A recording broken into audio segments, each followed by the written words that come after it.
Yeah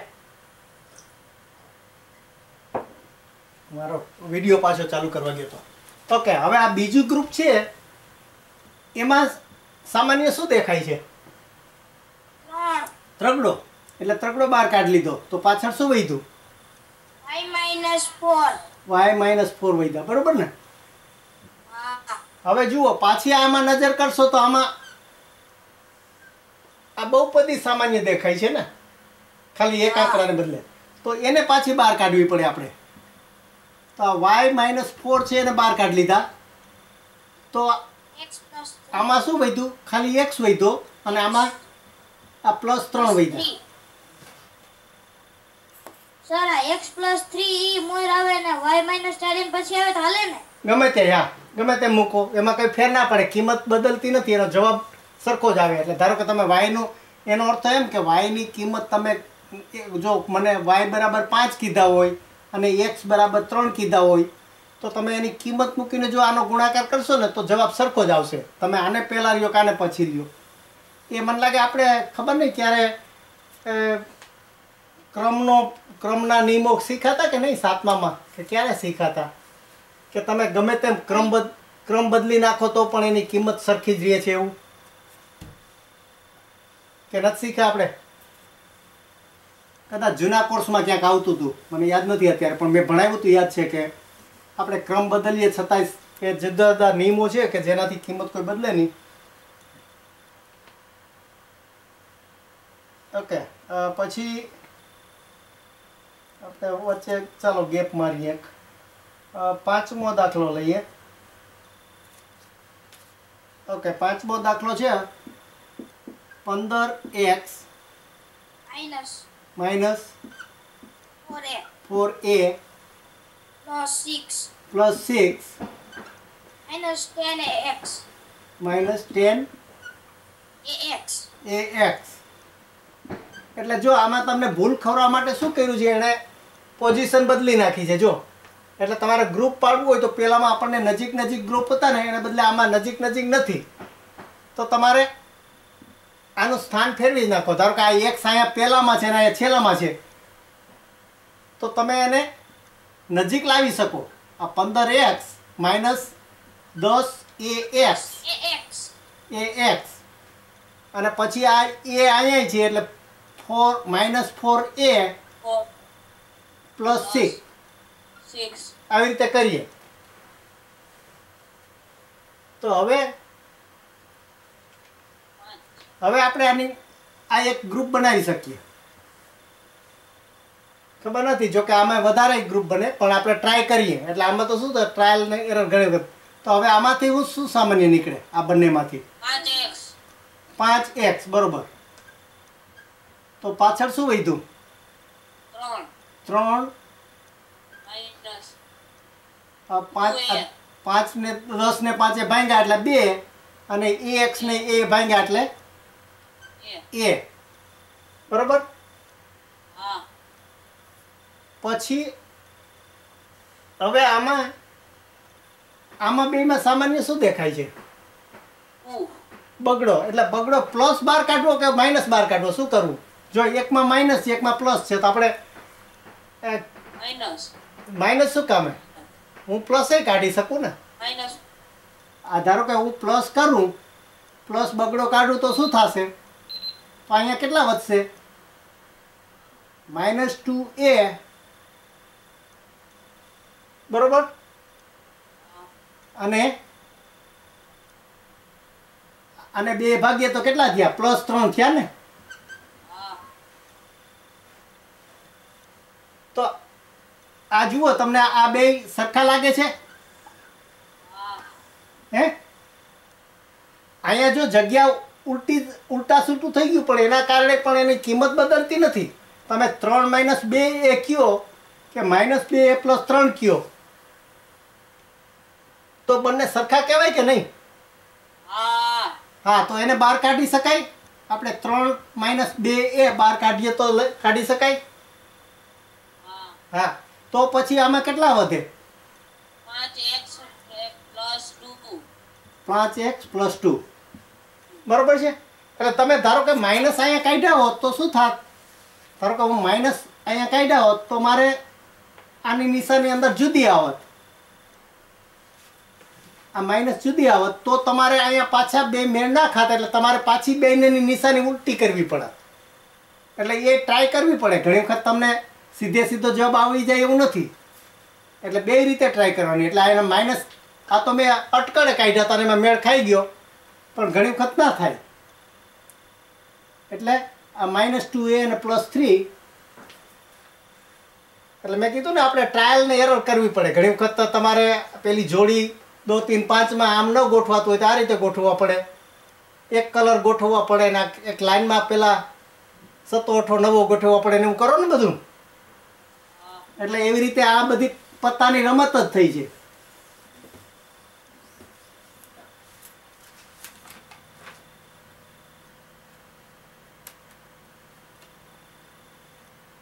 okay, પછી છઠ્ઠો દાખલો.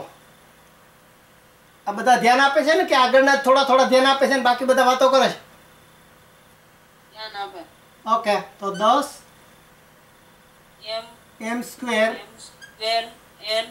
n plus plus 9 plus plus 6m 6m plus plus 15mm. mn. હવે જુઓ, આમાં આપણે કોણ વધારે નજીક દેખાવા એવું લાગે છે? આ પહેલું ને છેલ્લું બે આપણને થોડાક મળતા લાગે છે ને,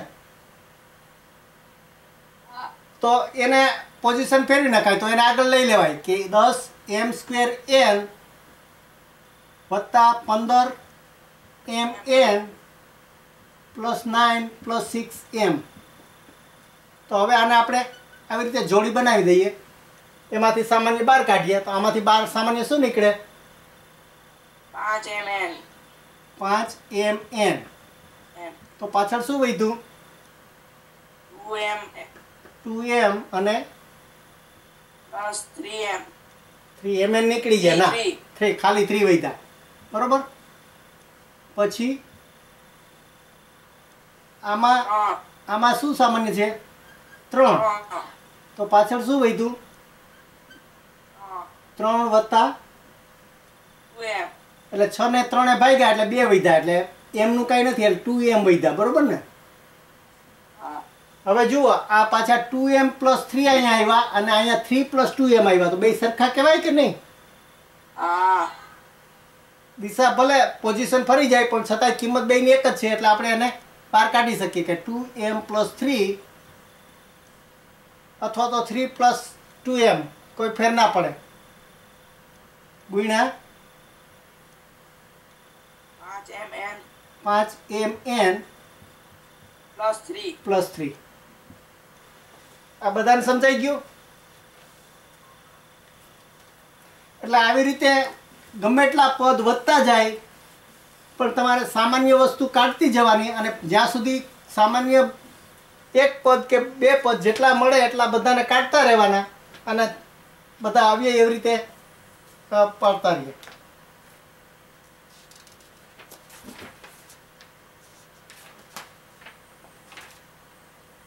એના પછીનું જે સેક્શન છે એ સૌથી અઘરું અને સૌથી અગત્યનું છે, એટલે તમારે કાયમને માટે આ શીખવું પડશે. જો આમાં મેં પેલું આપણે પદ ફેરવવાનું કીધું હતું, એ તમે જ્યારે છઠ્ઠું સ્વાધ્યાય શીખશો ને ત્યારે તમને વધારે સમજાશે, કારણ કે છઠ્ઠું સ્વાધ્યાય આના ઉપર છે કે તમે ગુણાકાર ભાગાકારને ડાબી જમણી બાજુ કેવી રીતે ફેરવવા. પણ આ 41માં પાને જે આ સૂત્ર આપ્યું છે કે મધ્યમ પદ બરાબર પ્લસ માઇનસ ગુણ્યા કૌંસ પ્રથમ પદનું વર્ગમૂળ ગુણ્યા અંતિમ પદનું વર્ગમૂળ, બરોબર ને? હવે આ કેવી રીતે આવ્યું યાદ છે? કોઈને ખબર છે કે આપણે આવો વર્ગ શીખાતા કે a પ્લસ b નો વર્ગ, એનું આપણે છૂટું પાડ્યું હતું ત્યારે આવી રીતે થયું હતું, a² પ્લસ 2ab પ્લસ બી સ્ક્વેર. એટલે આને મધ્યમ પદ કીધું, આને પ્રથમ પદ કીધું, આને અંતિમ પદ કીધું. એટલે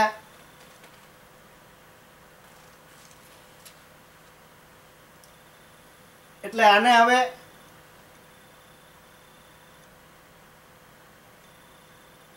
આ તમે જોશો આ વર્ગ છે એનું વર્ગમૂળ છે અહીંયા, પછી આ ત્રીજું વર્ગ છે એનું વર્ગમૂળ અહીંયા છે અને આ બગડો છે. એટલે આ મધ્યમ પદ કેવું લાગે છે? મધ્યમ પદ 2 ગુણ્યા આ એ શું છે? પ્રથમ પદનું વર્ગમૂળ છે. બી શું છે? અંતિમ પદનું વર્ગમૂળ. એટલે આવી રીતે એણે આ આપણે જે ફોર્મ્યુલા ગણી હતી ને એના ઉપરથી આ મેળવ્યું કે આને છૂટા પાડ્યા, વિસ્તરણ કર્યું તો આ જે વચ્ચે આવ્યું 2ab આવ્યું હતું એના ઉપરથી આવો નિયમ તાર્યો એણે. અને પછી એક વખત મધ્યમ પદનો નિયમ ખરી આપણને આવડતો હોય તો પછી જો આ 2 આપ્યા હોય તો આ ત્રીજું આપણે શોધી શકીએ ને. ધારો કે આપણને પ્રથમ પદ આપ્યું હોય ને અંતિમ પદ આપ્યું હોય તો એના ઉપરથી મધ્યમ પદ આ સૂત્ર વાપરીને ખુદ શોધી શકાય ને. અને પછીની જે વ્યાખ્યા આપી છે તમને કે આના ઉપરથી પાછું ઉલટા સુલટું કર્યું કે પ્રથમ પદ બરાબર મધ્યમ પદનો વર્ગ છેદમાં 4 ગુણ્યા અંતિમ પદ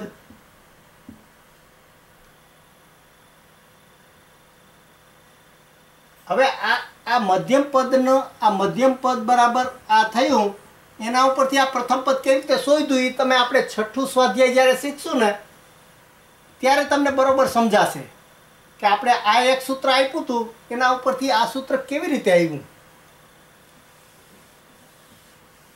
એટલે અત્યારે જ તમારે ગોખી જ નાખવાનું છે ખાલી કે મધ્યમ પદનું સૂત્ર આ થાય, પ્રથમ પદનું સૂત્ર આ થાય, અને જો પ્રથમ પદ આપ્યું હોય ને અંતિમ પદ શોધવાનું હોય તો આ મધ્યમ પદનો વર્ગ છેદમાં 4 ગુણ્યા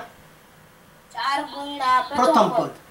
એટલે આવા બે સૂત્ર, એટલે આ ત્રણે ત્રણ સૂત્ર તમારે યાદ રાખવા પડે. એટલે અત્યારે ગોખી નાખવા પડે, પણ છઠ્ઠું આપણે સમીકરણનું શીખશું ને ત્યારે તમને ખબર પડશે કે આમાંથી આમ કેવી રીતે ફેરવાય, આમાંથી આ કેવી રીતે ફેરવાય, કેવી રીતે. આ એક જ સૂત્ર આપણને ખબર હતી પણ એના ઉપરથી આપણે આ બીજા 3 બનાવ્યા. હવે આ ત્રણેય સૂત્ર જો આપણને યાદ હોય તો પછી આ ગમે તેવું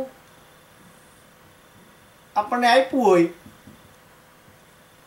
તો એના ઉપરથી એક જે ખૂટતું હોય આ 3 પદી, એટલે આને ત્રિપદી કીધી. એટલે ત્રિપદીમાંથી એક પણ પદ ખૂટતું હોય તો આ 3માંથી જે ખૂટતું હોય એનું સૂત્ર વાપરીને આપણે મૂકવું પડે.